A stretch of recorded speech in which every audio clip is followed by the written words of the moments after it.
ओम नमः सिद्धिभ्यः। ओम नमः सिद्धिभ्यः। ओम नमः सिद्धिभ्यः। मंगलमय मंगल करन बीतराग विज्ञान नमो तार जाते अरहंतादि महान कर मंगल करिहूँ महा ग्रंथ करन के काज मिले समाज सब पावे निज पद राज इस भव तरु जानो मिथ्या भाव ताको कर निर्मूल करिए संतप्त मानस शांत हो जिनके गुणों के गान में विवर्धमान विचरे हमारे ध्यान में। मोक्ष मार्ग प्रकाशक 7वां अधिकार पृष्ठ क्रमांक 266 अंतिम पेज है। 7वां अधिकार के सम्यक तन्मुख मिथ्या दृष्टि के अंतर्गत ये चर्चा चल रही है। अभी अपन ने पूज्य गुरुदेव श्री का बहुत मार्मिक प्रवचन सुन रहे थे। गुरुदेव आज ये बता रहे थे कि जीव रागी द्वेषी मोही होता है, तो शास्त्रों में ऐसा कहते हैं कि कर्म के द्वारा जीव को मोह राग द्वेष हुए, लेकिन कर्म के द्वारा नहीं हुए। कर्म तो निमित्त है, हुए तो पर्याय में अपने विकार अपनी योग्यता से, लेकिन हुए पर के लक्ष्य से, स्वभाव के आश्रय से नहीं हुआ मोह राग द्वेष। हमने माने हमारी पर्याय ने, एक समय की पर्याय ने पर का लक्ष्य किया, पर में दृष्टि रखी, जिस और कर्म के उदय का निमित्त बना, जिसके कारण जे विकारी भाव उपाधि भाव कहते हैं, जीव के आश्रय से नहीं होते। ये तो निमित्ताधीन दृष्टि हुई, परद्रव्य की दृष्टि हुई, तो ये आश्रय भाव हुए। अब आगे क्या हुआ कि मोह राग द्वेष के परिणाम हुए। तो पहली गलती तो ये है कि ऐसा माने कि कर्म ने किए, सो भी गलती है। और फिर चलो वो गलती छुड़ाई कि कर्म ने नहीं किए, तेरी एक समय की पर्याय में हुए, सो मोह राग द्वेष को अपना स्वभाव माने, ख्याल में है ना, उसका कर्ता भोक्ता बने, सो भी गलती हुई।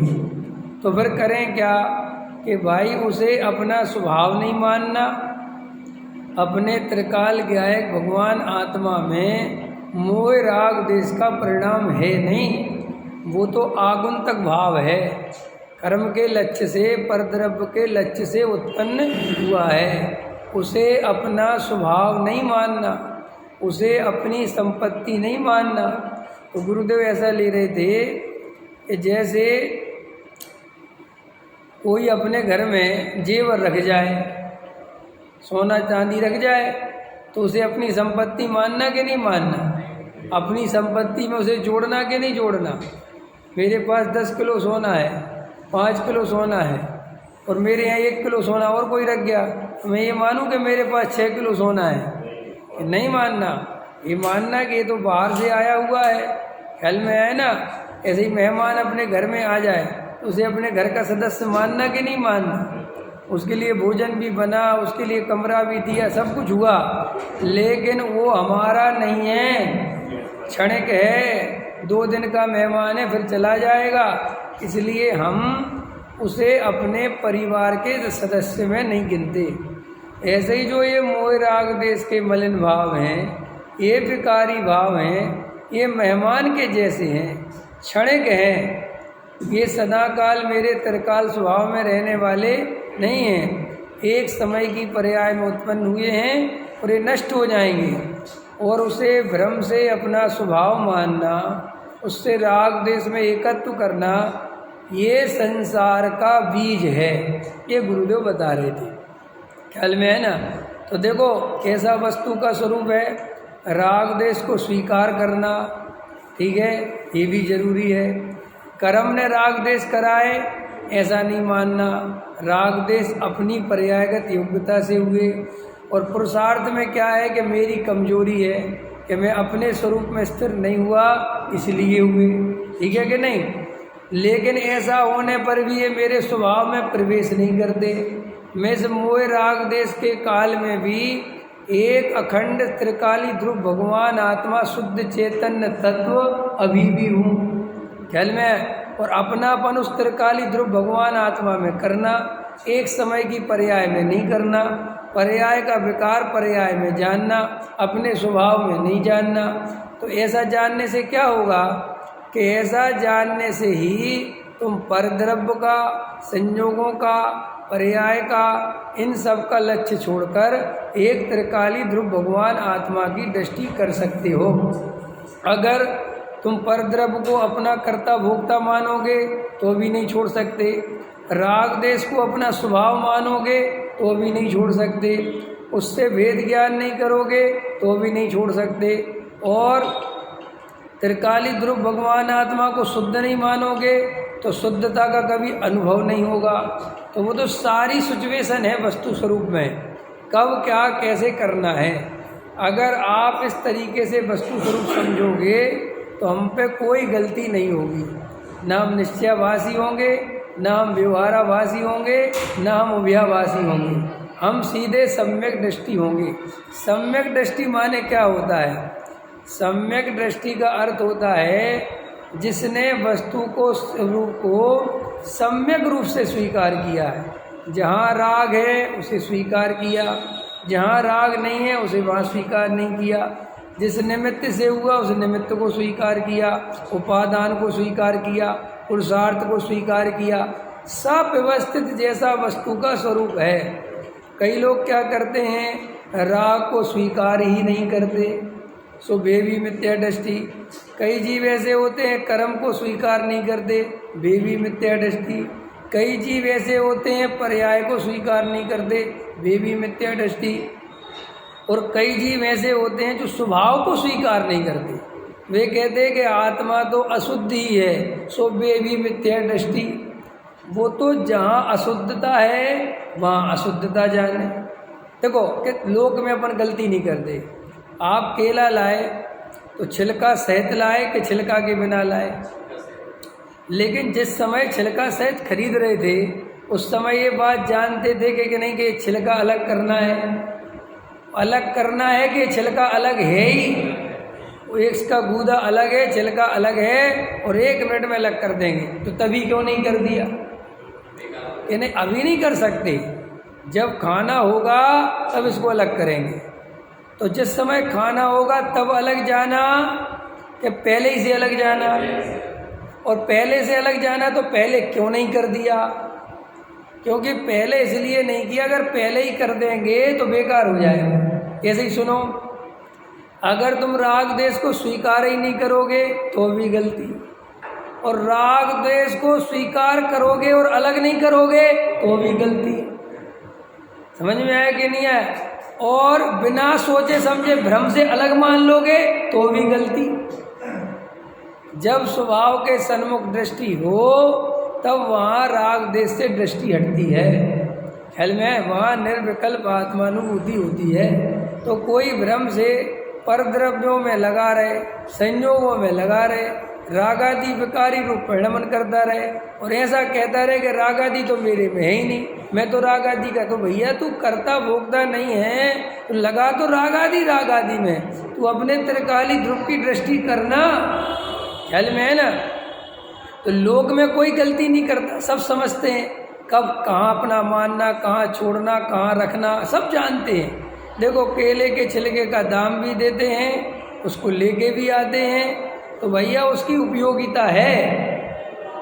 ऐसे ये दया दान पूजा भक्ति तो बंधन के कारण है, स्वाध्याय आदि तो बंधन है, विकल्प में क्या करना? अरे तो भैया क्या करना, ये कब कहा आचार्यों ने छोड़ने के लिए?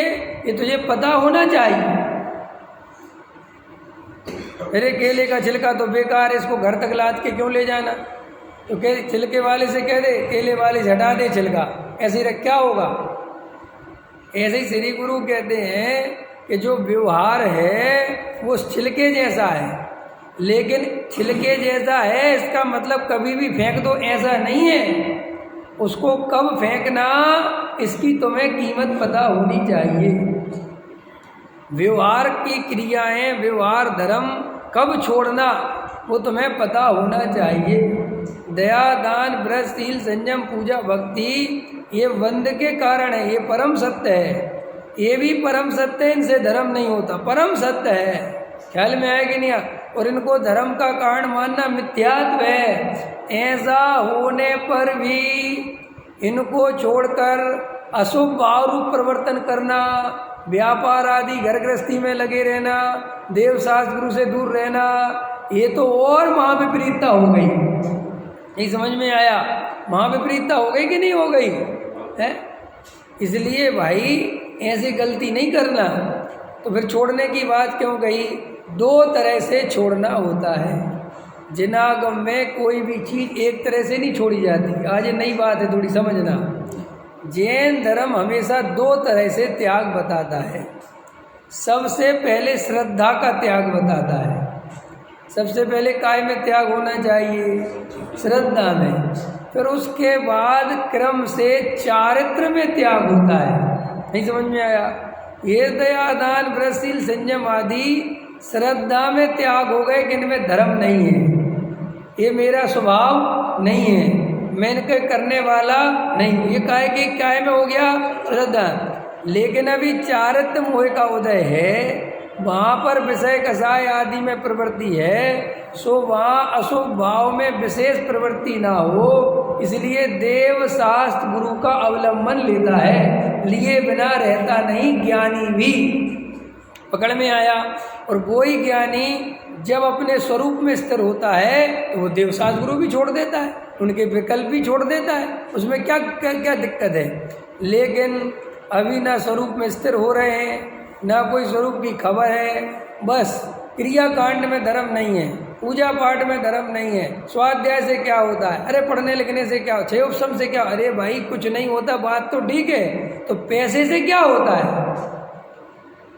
पूजा पाठ से कुछ नहीं होता, तो दुकान चलाने से क्या होता है? तो वहाँ क्यों चलाता रहता है? तो वहाँ तो कहता है कि जरूरी है। तो इसका मतलब तुझे ये समझ में आया धर्म पढ़ के कि देव शास्त्र गुरु से भी ज़्यादा जरूरी दुकान चलाना है। तो जैया गृहस्थ है तो दुकान चला रहा है, हम दुकान चलाने की मना नहीं कर रहे, लेकिन तू दुकान में प्रमादी नहीं है तो देव शास्त्र गुरु में प्रमादी क्यों हो रहा है? गढ़ में आया कि नहीं आया?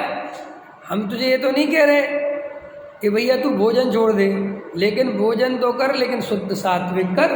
कि भोजन तो आत्मा करता ही नहीं, चाहे शुद्ध खाओ चाहे कुछ खाओ, क्या होता है? अरे तू मर जाएगा। ऐसा श्री गुरु ने नहीं समझाया।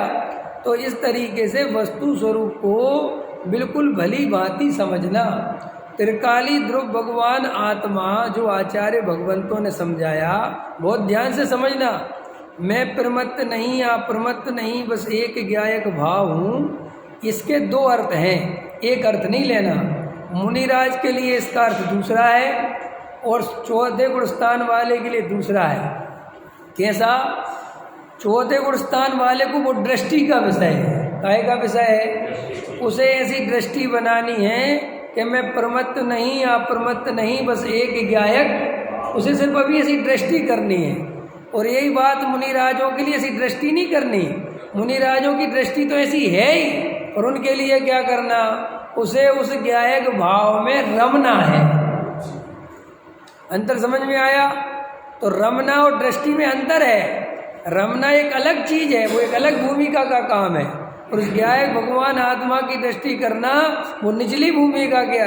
तो लोगों ने ऐसे अर्थ भी निकाल लिए कि अरे भगवान आत्मा वो तो सदाकाल शुद्ध ही है। सो भाई शुद्ध ही है, ये दृष्टि में लेना, लेकिन जो पर्याय में अशुद्धता है उसे पर्याय में स्वीकार करना। मेरी पर्याय में शुद्धता है ही नहीं, मैं तो बना बनाया सिद्ध हूँ। अरे ये बात बहुत ऊपर जाके मुनिराजों को, देखो कितना गजब का स्वरूप है। मुनिराज को अपने स्वरूप में जाना है, ध्यान में बैठे हैं, तो वे पर्याय संबंधी जो विकल्प हैं उन्हें बिल्कुल ही समझते हैं, क्योंकि उन्हें तो एक विकल्प भी बहुत दुखदाई है। क्योंकि अगर वे एक विकल्प में भी लगेंगे तो वे निर्विकल्प नहीं हो पाएंगे। अंतर समझ में? इसलिए मुनिराज कहते हैं कि हमें तो छठवां गुणस्थान आग की भट्टी की तरह लगता है। किसके लिए? आग की भट्टी किसके लिए? जिसने सातवें का सुख भोगा हो उसके लिए, जिसने दुकान का सुख भोगा हो और देवसास गुरु भट्टी लगने लगे है, पैसे की गड्डियों में रम रहा है और कहता है देवसास गुरु का तो राग आग है, बंद है। ए भाई, ये कौन सी भूमिका में खड़े हो? कहाँ बोल रहे हो कि साहब हमने मुनिराजों के शास्त्र पढ़े वाले? अरे तो मुनिराज कहाँ खड़े हैं? मुनिराज का कहाँ तू समझ रहा है? अभी मुनिराज का पासांग भी नहीं है तू। कहाँ छठवां सातवां गुणस्थान, कहाँ पहला गुणस्थान? कोई बराबरी है? और खाने पीने विषय भोगों में संजोगों में लगा है और कहता है कि अरे मैं तो बना। अरे तो भैया शांति, ये दृष्टि का विषय है। काय का विषय है? दृष्टि का। ये दृष्टि में बनाना ये बात, लेकिन पर्याय में जो हालत है उस राग को, उस स्थिति को स्वीकार करना। और पर्याय में देखो तीन रास्ते हैं अपने पास। एक स्वरूप की दृष्टि, माने स्वरूप में स्थिर हो जाओ, एक रास्ता। एक रास्ता देवसास गुरु का अवलंबन लेके तत्व विचार आदि में संलग्न रहो। और एक रास्ता, तीसरा रास्ता अशुभ भाव, व्यापार, उसमें काम भोग बंधन की कथा में उलझे रहो। तो श्री गुरु कहते हैं कि इन तीन रास्तों को समझ। तीन रास्तों में ये है कि तू स्वरूप में स्थिर हो जा तो तुझे इन दो रास्तों से कोई लेना देना ही नहीं है, बात ही खत्म हो गई। लेकिन अगर तू स्वरूप में स्थिर नहीं होता है तो इन दो रास्तों में से तू ये जो देवसास गुरु वाला रास्ता है इसमें ज़्यादा रहना।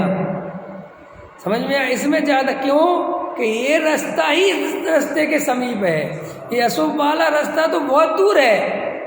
इसलिए हाँ, लेकिन सावधानी से करना, इस शुभ भाव में उपादेय बुद्धि मत करना। गड़बड़ क्या होती है इसमें? अब एक बात बताओ, उपाय भी क्या है? क्या करें बताओ? हम देखो भैया डॉक्टर के पास गए, डॉक्टर ने दवाई दी, 4 तरह की दवाई दी। ये सुबह खाना, ये दोपहर में खाना, ये शाम को खाना, ये रात में खाना। ठीक है कि नहीं? ये वाली गोली सुबह ही खाना, ये दोपहर में नहीं खाना। ये वाली गोली दोपहर में खाना, ये शाम को नहीं खाना। शाम वाली गोली रात को नहीं खाना, बराबर है। अब मरीज ये कहे कि मेरे से सिरदर्दी नहीं झेली जाती, जब जाना सारी पेट के अंदर है, समझ में आया? और सब अपना अपना काम करती हैं, तो सुबह सारी की सारी खा लूँ तो क्या दिक्कत है? बोलो, कहते हो डॉक्टर से ऐसा? क्यों नहीं कहते? क्यों मान जाते उसकी बात? और सुनो, 1 मिनट बोलता है वो, दोबारा पूछो तो गुस्सा करता है, बार बार सिर दर्द मत खाओ, चलो बाहर। एक बार में ऐसा देखो, कभी दवाई बतावे ना डॉक्टर, कंसंट्रेशन देखो तुम। आज तक मैंने मूर्ख से मूर्ख आदमी को दवाई समझने में गलती नहीं देखी। मूर्ख से मूर्ख, महामूर्ख, बुद्धि नहीं, बिल्कुल अनपढ़। मैं तो ऐसे आदमियों के भी संपर्क में रहा, देखा, अनपढ़ है। भैंस, क्या कहता, अनार का भैंस बराबर। तो उनको लिखना ही नहीं आता कुछ भी, समझ में? काला अक्षर भैंस बराबर। अब उनको डॉक्टर दवाई बताता है, बिल्कुल दवाई समझ जाते। उनसे पूछो, समझ गया? समझ गया, बताना ऐसे देखो, क्या गजब है, छेव भी हो गया, सब समझ में आ गया। मैं इसलिए कहता हूँ ये सारा खेल रुचि का है।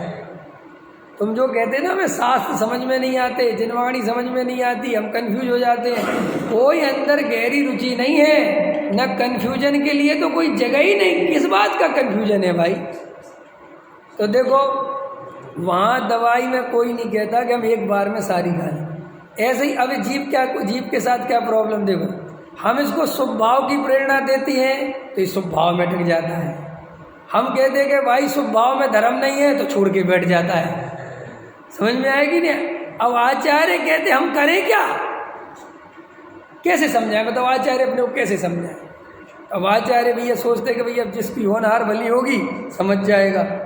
इसलिए देखो, अशुभ भाव छोड़ना कि नहीं छोड़ना, शुभ भाव करना कि नहीं करना, कि भाई इन दोनों के कर्ता धर्ता नहीं है। किस अपेक्षा कहा कि कर्ता धर्ता नहीं है, माने तुम इनमें एकत्व ममत्व कर्तृत्व भोक्तृत्व करोगे तो त्रिकाली ध्रुव भगवान आत्मा में अपनापन कब करोगे?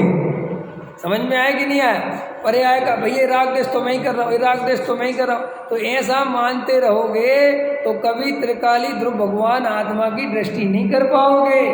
और सुनो, अभी देखो एक तो ये हो गया, अब दूसरा, और अगर पर्याय के राग को स्वीकार ही नहीं करोगे तो स्वरूप में स्थिर होने का कभी पुरुषार्थ नहीं कर पाओगे। क्या यह राग अगर दुख रूप नहीं लगेगा तो स्वरूप स्थिरता क्यों करोगे? इसलिए जो अधिकतर जीव इस स्वाध्याय कर रहे हैं निश्चयाभासी टाइप के और खाने पीने में लगे हैं, व्यापार धंधे में लगे हैं और कहते राग तो मेरे से भिन्न है, कोई ध्यान नहीं करते, कोई तत्व विचार नहीं करते, इनकी दशा कैसी क्यों हुई ऐसी? क्योंकि इनने राग को दुख रूप जाना ही नहीं समझ में आया? राग के परिणाम खूब चल रहे, आकुलता खूब चल रही, वो तो मेरे से भिन्न है जी, और जी काय में रहा है उसी कसाय में, उसी आकुलता में, तो बस अपने को भ्रम से शुद्ध मानता रहता है, इसलिए उस शुद्धता को भोगने का कोई उपाय करता ही नहीं समझ में आया? अरे भाई गर्मी लगेगी तुम्हें तब तो तुम पंखे की हवा में जाओगे, जिसे गर्मी लगा ही नहीं रही वो क्यों जाएगा? तुम्हें जब राग का दुख लगा ही नहीं रहा, कसाय का दुख लग ही नहीं रहा, बस ये कहते रहते राग मेरे में ही नहीं, कसाय मेरे में है ही नहीं, क्या लेना देना? अरे वो तो जब आएगा तब हो जाएगा। तो भैया 3 काल में कुछ होने वाला नहीं है। ये पोपाबाई का राज नहीं है कि तुम खाने पीने कमाने भोगने में लगे रहो और थोड़ा बहुत मंदिर आ गए, पूजा में बैठ गए, स्वाध्याय बैठ गए और बस जी हो जाएगा, दरिद्र आत्मा तो शुद्ध है। कभी कुछ नहीं होने वाला, ये बहुत चला जाएगा पूरा का पूरा। तो फिर कैसे मिलेगा? पुरुषार्थ से मिलेगा। ताकत लगाओ, वेद विज्ञान करो, राग की आकुलता ऐसी लगे कि सही ना जाए। क्या देखो मुनिराज क्या कहते हैं, अरे अमृतचंद को तो मानते हो कि नहीं मानते? पहले बता हैं, मोक्षु अमृतचंदाचार्य को तो मानते हैं ना? क्या कह रहे हैं अमृतचंदाचार्य समय सार के पहले ही श्लोक में? यद्यपि मैं तो एकमात्र चैतन्य मूर्ति हूँ, परिणति मेरी मलिन हुई है मोह उदय से। ये हिंदी पद्यानुवाद है डॉक्टर साहब का, मूल संस्कृत में श्लोक है, वो पढ़ लेना, वो मुझे याद नहीं है। यद्यपि मैं तो एकमात्र चैतन्य मूर्ति हूँ, परिणति मेरी मलिन हुई है मोह उदय से। परम विशुद्धि को पावे वह परिणति मेरी, समय सार की आत्मख्याति नामक व्याख्या से। 6वें 7वें गुण स्थान में झूलने वाले संत वे कह रहे हैं कि ये मेरी परिणति मलिन हो गई है, और मेरी कह रहे कि दूसरे की कह रहे हैं। ये लिखना था, यद्यपि मैं तो एकमात्र चैतन्य मूर्ति हूँ, ये पर्याय पर है और मलिन हो गई। ये कहा हमने, क्या लिखा? यद्यपि मेरा त्रिकाल स्वभाव, मेरा ज्ञायक भगवान आत्मा तो शुद्ध है, उसी की दम पे तो मैं टिका हूँ, लेकिन ऐसा होने पर भी मेरी जो पर्याय उत्पन्न हो रही हैं, भले ही वे एक समय की हो रही ना, लेकिन वे पर्याय मलिन हो रही हैं, उनमें वैसी शुद्धता नहीं हो रही। देखो, तो उनको चिंता है कि नहीं? पर्याय की मलिनता की चिंता है कि नहीं? पर्याय तो मेरे में है ही नहीं, पर्याय की क्या चिंता करना? ये भी उपदेश है। ये उपदेश उस जीव के लिए है जो जीव पर्याय में ही अटका पड़ा है, जो रोता ही रहता है, जो कहता है अरे मैं काय का शुद्ध पर्याय में तो, अरे मैं तो मर गया, तो उसको कहते अरे भाई तू छोड़ पर्याय, वो उसके लिए है। लेकिन तू पर्याय को स्वीकार नहीं करता, भ्रम से शुद्ध मानता है, तो फिर अमृतचंद देव को क्या कहेगा? अमृतचंद भगवान क्या कह रहे हैं? और आप अमृतचंद भगवान के बारे में कुछ जानते हो? अमृतचंद आचार्य के बारे में जानते हो आप? अमृतचंद आचार्य की विशेषता क्या है? नहीं पता? अच्छा बताओ, आप लोगों में से अमृतचंद आचार्य की सबसे बड़ी विशेषता बताओ। क्या विशेषता अमृतचंद आचार्य? नहीं पता?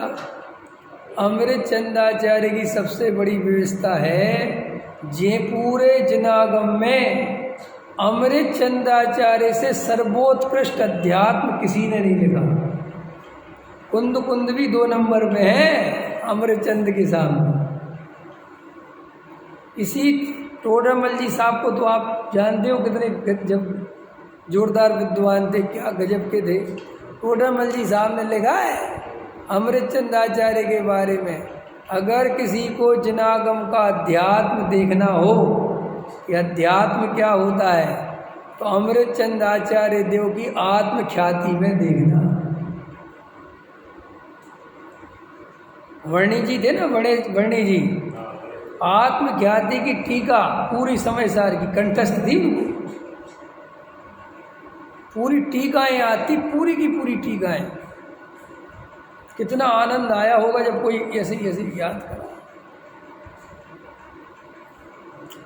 तो वे अमृतचंद आचार्य जो ऐसा लिखते हैं, ऐसा अध्यात्म लिखते हैं, जो अमृतचंद आचार्य, वे अमृतचंद आचार्य कहते हैं राग देश ऊपर ऊपर तैरते, सब उन्हीं के श्लोक हैं ये सब ऊपर ऊपर तैरते, मेरे स्वभाव में प्रवेश नहीं पाते, ये सब उन्हीं की टीकाओं के वो हैं, उन्हीं के श्लोकों के अर्थ हैं। वे अमृतचंद आचार्य कहते हैं यद्यपि मैं तो शुद्ध चैतन्य मूर्ति हूँ, ये त्रिकाली ध्रुव की चर्चा आ गई, पर्याय मेरी मलिन है, ये आश्रवबंध की चर्चा आ गई, और परम विशुद्धि को पावे वह परिणति मेरी, सब ये पुरुषार्थ आ गया। समझ में आ गया कि नहीं? कैसे पाएगी कि मैं आत्म ख्याति की व्याख्या कर रहा हूँ और इसमें आत्मा की चर्चा आएगी और मुझे आनंद आएगा और मैं अपने स्वरूप में डूब जाऊंगा। परम विशुद्धि को पावे वह परिणति मेरी, समय सार की आत्म ख्याति, क्योंकि यह समय सार किसका है? कुंद कुंद देव का। और कुंद कुंद देव क्या समझाएंगे? त्रिकाली ध्रुव भगवान आत्मा। तो मैं उसकी चर्चा लिखते लिखते क्या हो जाऊंगा? अपने स्वरूप में समा जाऊंगा। तो मेरी परिणति कैसी हो जाएगी? शुद्ध हो जाएगी। और जे भाई साहब पैसा गिन गिन के मल पड़े आए शुद्ध करने में लगे, नहीं समझ में आया? कितने लाख हो गए हैं? 50 लाख, करोड़? अच्छा करोड़ों की करना है क्या? करोड़? अच्छा अरे वो मकान ले लो, वो दुकान ले लो, कि अरे भाई साहब स्वाध्याय, अरे स्वाध्याय, आत्मा स्वाध्याय से भिन्न है। स्वाध्याय करते ही नहीं आत्मा, आत्मा में स्वाध्याय का कोई लेना ही देना नहीं है भैया। कौन से कहाँ से सीख लिया ये सब? किसने सिखा दिया तुम्हें? हमारे यहाँ तो गुरुजी ही समझाते, ये नहीं समझाते, तूने गलत समझा है। गुरुदेव ने ये नहीं समझा। क्यों? गुरुदेव खुद ही 10-10 घंटे स्वाध्याय करते थे। वे ही गुरुदेव देव साध गुरु की इतनी पूजा भक्ति करते थे, तुम कल्पना नहीं कर सकते। वे तो भगवान के सामने देखते थे तो उनको आंसू निकल जाते थे कि आपसे मेरा प्रेम रहा इतने साल तक, मैंने आपको देखा नहीं, और तुम उन्हें गुरुदेव की दुआई दे दे के देव साध गुरु को छोड़ के भग जाते हो। क्या करते हो भाई? तो देखो, वस्तु का जैसा स्वरूप है वैसा समझने का पुरुषार्थ करना, वरना जरा सी गलती, सुबह वाली गोली शाम को खाओगे और शाम वाली गोली सुबह खाओगे तो बीमारी बढ़ेगी कि घटेगी? भाई साहब रिएक्शन हो जाएगा और कई गुना बीमारी बढ़ जाएगी और हॉस्पिटल में एडमिट कराना पड़ेगा। ऐसे ही वस्तु का जैसा स्वरूप है, अगर वैसा नहीं समझोगे और अपने मनमानी कुछ भी समझोगे, राग का पोषण करोगे, प्रमाद का पोषण करोगे, तो भव समुद्र में डूब जाओगे। ध्यान रखना, कोई बचाने वाला नहीं है। चलो देखो, तो गुरुदेव का समझ में आ गया भी कि भाई पर्याय में जो विकार है उसे मानना, लेकिन अपने स्वरूप में नहीं मानना। ये दोनों बातों की सावधानी रखना बस। और लोग में सब सावधानी रखते हो। शरीर में बुखार आया तो शरीर को आया कि आत्मा को आया? समझ में आया कि नहीं आया? शरीर को आया ना, तो सावधानी कौन रखता है? आत्मा के शरीर, आत्मा। क्योंकि नमक तेल नॉन डॉक्टर बोलता है कि छोड़ो, तो छोड़ना पड़ता है ना, वो राख तोड़ना पड़ता है ना, क्यों तोड़ते हो? बुखार तो शरीर को है। भाई शरीर को बुखार है, तकलीफ मुझे हो रही है, नहीं समझ में आया? वेदन किसको होता है, आकुलता किसको होती है, तकलीफ किसे होती है? आत्मा को होती है ना। ये तो जड़ है, तो जड़ को जड़ में छोड़ो ना, नहीं, उसके बीच में निमित्त नैमित्तिक संबंध है। तो ऐसे मूर्ख चंद हैं, शरीर का इलाज करा रहे और राग भिन्न बता रहे, नहीं समझ में आया? तो मैं शरीर का दुख भाषित होता है, और जो पर्याय में जो राग देश विकार चल रहे हैं उनका दुख भाषित नहीं होता। तो ये कैसे सीख लिया? देखो सुनो ध्यान से, शरीर से देखो, पत्नी के सिर में दर्द हो तो कितना दुख होना चाहिए? जितना होता है उतना ही होना चाहिए। अपने सिर में दर्द हो तो कितना दुख होना चाहिए? उससे ज़्यादा, बराबर है कि नहीं? नज़दीक का मामला है ना। चलो पत्नी से आगे चलो, पत्नी के भाई के सिर में दर्द हो तो इतना होना चाहिए कि फिर तो बिल्कुल ही नहीं होता। नहीं समझ में आया? मुझे क्या लेना देना है? पकड़ में आया? मैंने देखो तुम्हारा राग देखना ध्यान से, जहाँ जितनी मात्रा में राग है उतनी मात्रा में दुख होता है, बराबर हो गया? पत्नी के सिर में दर्द तो ज़्यादा थोड़ी टेंशन, अपने सिर में टेंशन तो थोड़ी ज़्यादा टेंशन। तो श्री गुरु कहते हैं जो मोह राग देश हैं वे तो सबसे ज़्यादा नज़दीक हैं आत्मा के, उनसे ज़्यादा नज़दीक और कुछ है नहीं। और तुझे ये जो इतने नज़दीक मोह राग देश चल रहे इनका दुख भाषित नहीं होता। और वो 100 किलोमीटर में तेरा मकान है और वहाँ की एक ईंट चली गई उसके लिए व्याकुल होता है, ये नहीं चलेगा। तो फिर क्या करें हैं? तो फिर परिणति में जो राग देश विकार है उसका दुख लगे और ऐसा लगे कि हे जिनेंद्रियों, मैं अपने स्वरूप में कब स्थिर हूँ, अभी आकुलता मिटे, कब कसाय भाव मिटे, ये मुझसे दुख झेले नहीं जाते। जैसे गर्मी नहीं झेली जाती, भूख प्यास के दुख नहीं झेले जाते, और दुख है ना शरीर संबंधी, वे नहीं झेले जाते। ऐसा लगता जल्दी रोटी मिल जाए, भूख लगी बहुत तेज, जल्दी पानी मिल जाए, बहुत तेज प्यास लगी है, अरे कोई शरीर में तकलीफ हो गई, जल्दी कोई दवाई दे दे भैया मिट जाए। जैसे वहाँ पर उस दुख को दुख मानता है, ऐसे ही श्री गुरु कहते हैं ये जो पर्याय में भट्टी जल रही है राग देश की, ऐसा लगे कि हे जिनेंद्रिय कब अपने स्वरूप में स्थिर हूँ, ये मिटे सब, ये जंजाल, अरे ये संसार है, इस संसार में कहीं सुख नहीं, कहीं सुख नहीं, कभी सुख नहीं, किसी को सुख नहीं। कहा क्या मैंने? संसार में कहीं सुख नहीं, किसी को सुख नहीं, कभी सुख नहीं। ये निर्णय कर लो। संसार में सुखी होने का उपाय अत्यंत मूर्खतापूर्ण उपाय है। इस पर्याय में हम रात दिन जो उपाय कर रहे हैं वे उपाय सर्वथा झूठे भाषित होने चाहिए। टूरामल जी साहब ने लिखा कि तुझे संसार के उपाय जो तू करता है अगर वे सच्चे भाषित होते हैं सुखी होने के, तो तू मिथ्या दृष्टि है।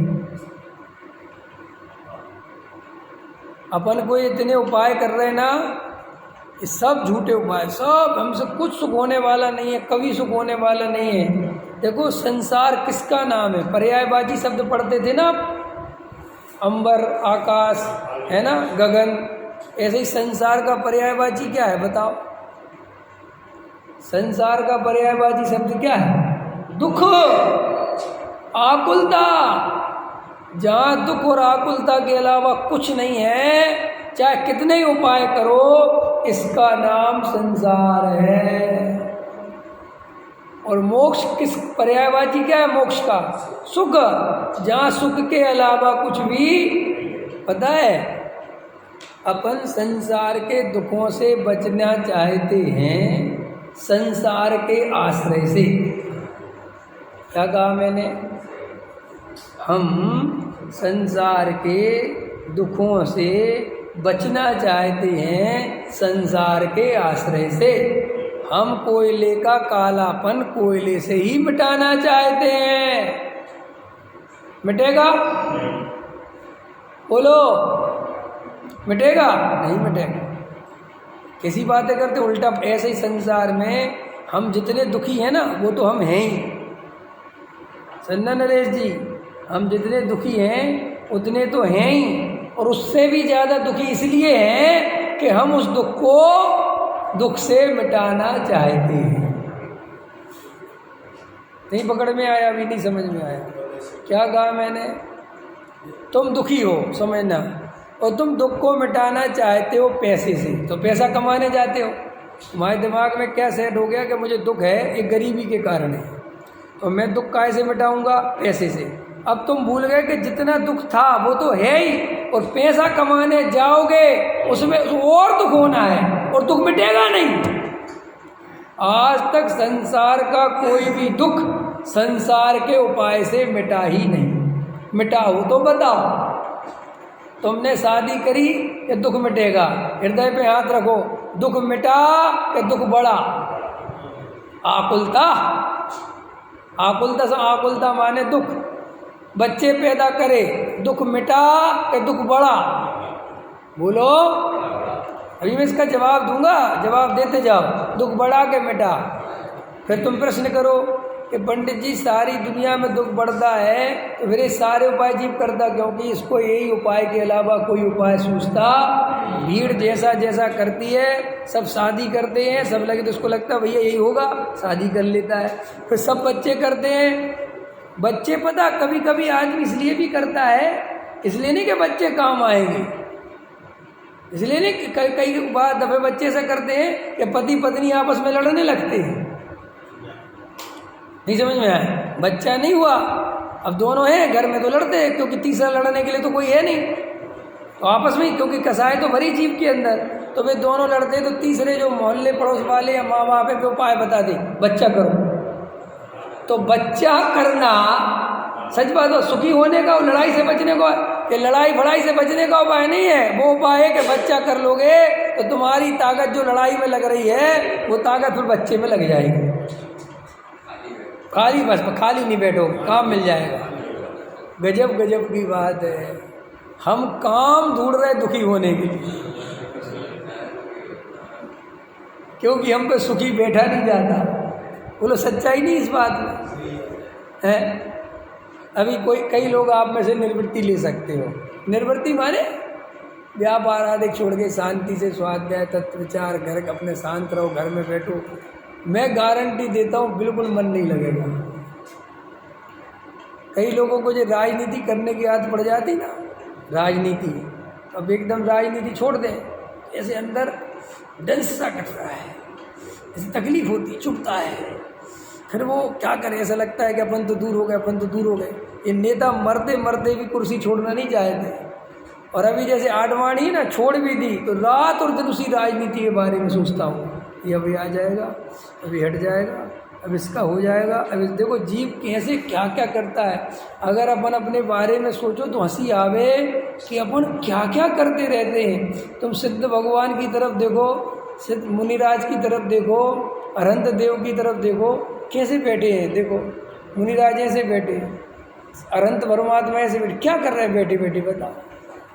तुम अरहंत देव को कह रहे हो कि आप परम आनंद में डूबे हुए हो, आपके जैसा कोई सुखी नहीं है। मैं आपसे ही पूछता हूँ कि वे कर क्या रहे हैं सुखी होने के लिए, क्या किया उन्होंने? देखो बैठे हैं बस, और अपन आधा घंटा एक घंटा शांति से नहीं बैठ पा रहे हैं, इसका मतलब हम नहीं बैठ पा रहे, ये दुख है। बैठना कोई दुख नहीं है। हमें जो अंदर बेचैनी होती है कुछ करो कुछ करो, वो बेचैनी क्यों होती है? कि कुछ करेंगे तो सुखी हो जाएंगे, और एक करने के चक्कर में ही वहाँ दुखी हो रहे हैं। अगर ये करना छोड़ दें तो हमसे ज़्यादा कोई सुखी नहीं। लेकिन करो करो करो करो, तो संसार में देखो एक तो दुख स्वीकार नहीं करते, ये महादुख। पहले तो देखो संसार में रहो तो दुख को स्वीकार करो कि संसार इसी का नाम है, यहाँ दुख होगा ही होगा। जैसे वो नरक गति का जीव है, नरक में जाता है तो शास्त्रों में ऐसा लिखा कि जब वहाँ की भूमि स्पर्श करता है नार की तो कितने फुट उछल जाता है? हजारों फुट उछलता है। फिर जमीन को स्पर्श करता है, फिर उछलता है, फिर स्पर्श करता है, फिर उछलता है। तो जैसे गेंद को बहुत तेज मारो ना तो धीरे धीरे धीरे धीरे बैठ जाती है, ऐसे ही वो नार की बार बार कहीं और रास्ता नहीं देखता, कोई उपाय नहीं देखता, तो सीधा उस जमीन पर निर्णय हो जाता है कि अब भागने का, जाने का कोई उपाय नहीं है, अब यहीं रहना है। सो बेचारा क्या है, वो भूमि का स्पर्श करने पर हजारों बिच्छू, है ना, भूमि पर सद्दुख जो हजार शेष बिच्छू डसे, हजारों बिच्छू डस जाएं, ऐसी वेदना का खाली इस भूमि स्पर्श करने मात्र से इतना दुख होता है, लेकिन कोई उपाय नहीं है बराबर। तो नरक का स्वरूप है। ऐसे ये चार गति संसार का स्वरूप ये है कि हम इस संसार में इस मनुष्य पर्याय में जैसे हैं, तो इस मनुष्य पर्याय का क्या स्वरूप है, क्या स्वरूप है इस मनुष्य पर्याय का? भूख की पीड़ा, रोटी खानी पड़ेगी, और रोटी ऐसे नहीं खा सकते कि उठा के आटा खा लो, रोटी बनानी पड़ेगी, समझ में आए कि नहीं आए? पानी पीना पड़ेगा, और रोटी अकेली नहीं खाई जाएगी, सब्जी लाओ, दाल लाओ, उसकी पूरी व्यवस्था बनाओ। जो शरीर कैसा मिला है कि अगर व्यवस्थित प्रॉपर भोजन नहीं करोगे तो इसमें विटामिन की कमी आ जाएगी। शरीर का स्वरूप है, इसको स्वीकार करना पड़ेगा। और एक मिनट में पत्नी लड़ने लगेगी, एक मिनट में लड़का कुछ गलत बोल देगा तो तकलीफ होगी, पत्नी कुछ गलत बोल देगी तकलीफ होगी, कोई तुम्हारी सुनेगा नहीं तो तकलीफ होगी। तो श्री गुरु कहते हैं इन्हें तकलीफ मत मानो, इन्हें संसार का स्वरूप ही मानो। कोई तुम्हारी बेइज्जती करेगा, कोई तुम्हारी प्रशंसा करेगा, कोई तुम्हारे अनुसार चलेगा, कोई तुम्हारे अनुसार नहीं चलेगा। कभी पैसा आ जाएगा, कभी चला जाएगा, कभी घाटा हो जाएगा, कभी फायदा हो जाएगा, कभी शरीर में रोग हो जाएगा, कभी शरीर में रोग नहीं रहेगा। ये सब संसार के स्वरूपों में जानना। इसलिए रोग आए तो भी घबराना नहीं, जानना कि तो होना ही है। बुढ़ापा, अभी बुढ़ापा भी आएगा तो बुढ़ापे से घबराना नहीं, ये निर्णय करके रखना कि ये तो संसार का स्वरूप ही है, ये तो आना ही आना है, इससे बचने का उपाय झूठ है। और आदमी जितना बचने का उपाय करता है वो ही उसके असली दुख का कारण बनता है। देखा तुम, नहीं समझ में आया? जैसे एक बहुत लंबी लाइन लगी है, कहीं होशियार चंद होते हैं ना, वो लाइन में नहीं लगते, जुगाड़ बैठाने की सोचते हैं। समझ में आया कि नहीं आया? और इतने में वो लाइन लंबी होती चली जाती है ना? होता है, देखा होगा। जैसे पेट्रोल पंप होता है ना, तुम कभी भी पेट्रोल पंप पे गाड़ी में तेल भरवाने जाओगे, तुम्हें हमेशा ऐसा लगेगा तुम्हारी लाइन धीरे चल रही है और दूसरे की लाइन तेज चल रही है, तुम्हें हमेशा ऐसा लगेगा। और तुम्हें कभी कभी ऐसा भी लगेगा कि मेरी किस्मत खराब है। तुम क्या करोगे कि यहाँ नंबर आने ही वाला था, इतने में तुम्हारा मन में लालच आ गया, कह रही ये तो बहुत स्लो चल रहा, उसमें लगा, और इतने में पता चला उसमें स्लो हो गया, मैंने स्लो हो गया, मैंने वो चल रहा है चल रहा, और अब इसमें लग रहा है यार इसमें ही सही लगा था, अब इसका तेज चल रहा है। ऐसा होता है कि नहीं? तो जितने होशियार बनोगे ना उतने फंसोगे, क्योंकि संसार में होशियारी काम नहीं आती। ये संसार दुख स्वरूप है तो है, शांति से लगे रहो तो लगे रहो। नहीं समझ में आया? बिल्कुल शांति से लगे रहो, बिल्कुल आप बिल्कुल मत सोचो कि ऐसा क्यों हो रहा, कुछ नहीं, जो हो रहा है वो ही स्वरूप है। जीव ज्ञानमयी क्यों है? बोलो, क्यों है जीव ज्ञानमयी? है स्वरूप है। और पुद्गलमयी क्यों है? स्वरूप है। ऐसे ही संसार दुखमयी क्यों है? स्वरूप है। उसी ने बनाया बनाया नहीं है, ये ऐसा ही है। इसलिए भैया पत्नी तुम्हें 4 बातें सुनाए तो अपनी डायरी में लिख लेना ये पत्नी का स्वरूप है। बेटा तुम्हें बड़े में शांत बैठ जाओ तो लिख लेना ये बेटे का स्वरूप है। समझ में आए कि नहीं आए? शरीर में रोग घेरने लगे, बुढ़ापा आने लगे तो मान लेना इस मनुष्य पर्याय के शरीर का ये स्वरूप है। मैं आत्मा हूँ और मैंने अपने को आत्मा नहीं जाना था, इसलिए ये सब दशाएं हो रही हैं। अब मैंने आत्मा तो जान लिया, लेकिन दशाएं एकदम से तो मिटेंगी नहीं, लेकिन कालांतर में मिट जाएंगी। अंदर समझ में आया कि नहीं आया? अरे हमने कोई गलती करी थी, अब शरीर में रोग हो गया और हमें पता भी चल गया इस गलती से रोग हुआ है, तो अब वो गलती तो नहीं कर रहे, लेकिन भाई अब जो करी थी पहले वो तो भोगनी पड़ेगी कि नहीं भोगनी पड़ेगी। इसलिए हमारे आचार्यों ने लिखा कि भाई जे कर्म पूरब हिये कोटे, सहे क्यों नहीं जीरा, अब शांति से सहो। और सहो माने भेद विज्ञान पूर्वक रहो कि भाई ये कुछ दिन की पर्याय है और इस पर्याय में सब होना जाना है। ये पर्याय छूटेगी, बुढ़ापा आएगा, मरना है, पर्याय छूटेगी, निकल जाऊंगा। देखो डॉक्टर साहब, आप कभी डॉक्टर साहब के प्रवचन सुनना, डॉक्टर भारल जी के, तो वास्तव में उनके कई प्रवचनों में जब वो ये बातें बोलते थे तो बड़ा उससे बोलते थे।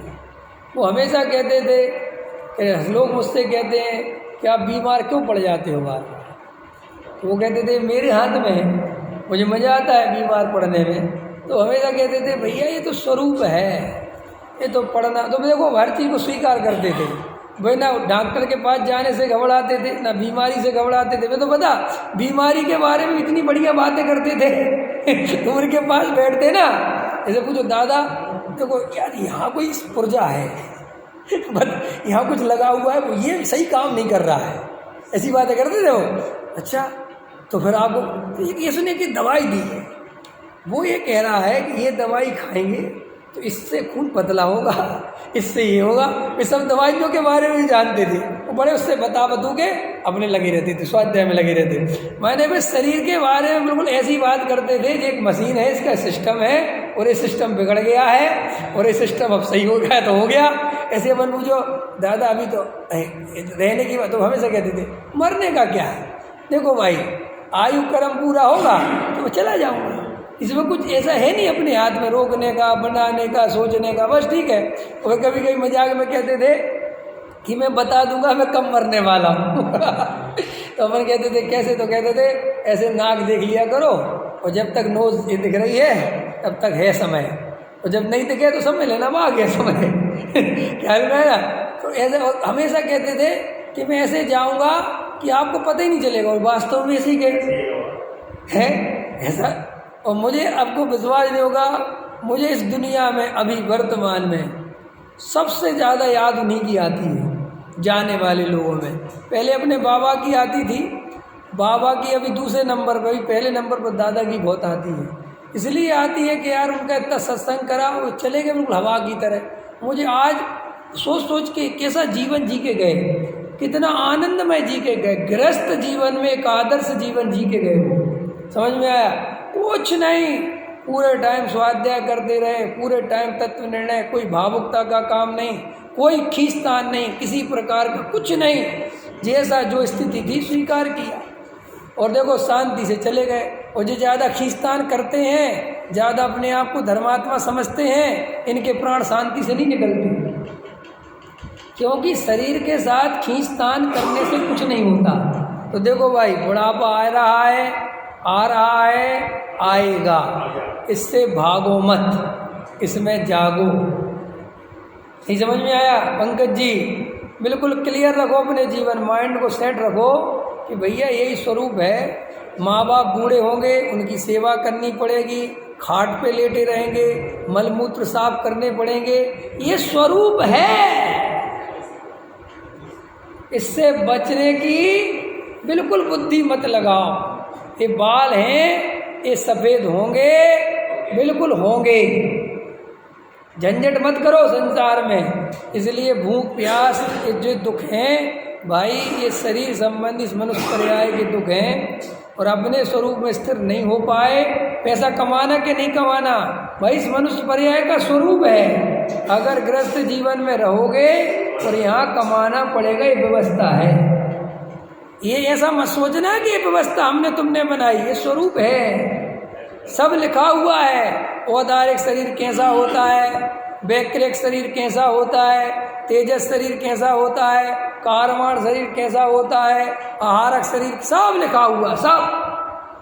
पंचम काल का क्या स्वरूप है, यहाँ पे किन लोग राज्य करेंगे, किसकी क्या दशा होगी, मुनिराज कैसे होंगे, श्रावक कैसे होंगे, जैन धर्म की क्या हालत होगी, इसको मानने वाले कैसे होंगे, सब कुछ अनंत काल पहले से वस्तु का स्वरूप लिखा हुआ है। तुम्हें उसमें फेर फार करने की आकुलता बिल्कुल भी नहीं करनी, चिंता नहीं करनी।